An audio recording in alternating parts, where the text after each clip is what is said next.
Welcome back to r/choosingbeggars. Today we have a story about an entitled woman who wanted OP to buy her groceries during lockdown. First, a bit of context. I live in Italy, and this story happened during the second week of lockdown. I had never talked with all of the people that live in my building before the lockdown, but I knew some of them were quite old. Having said this, let's start with the story. After the first week of lockdown, I was too bored to stay home, so I decided to go buy groceries for the older folks in my building as they were more at risk than me. I didn't want to be paid or anything, I just wanted to go out a bit. They would give me a list of things to buy, I would tell them how much everything cost, and they would leave the money outside their door when I left their groceries, so there was no contact. I took every measure possible to stay safe, and I even went to very far away supermarkets to be the only one buying groceries. About 2 or 3 days after this thing had started, this woman knocks on my door. My mom wasn't home, so I spoke to her without opening the door. The conversation went like this.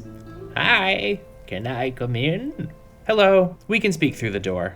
"Oh, okay. I noticed you're buying groceries for everyone in the building but me." "Yeah, I'm helping the 2 families on the floor above because they're older and more at risk." "Well, could you buy groceries for me too?" "Of course, just tell me what you need." "I'll tell you everything."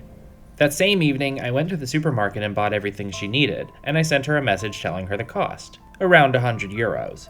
She saw the message but didn't answer. I called her while coming back so I could find the money outside her door to avoid any contact, but she didn't answer.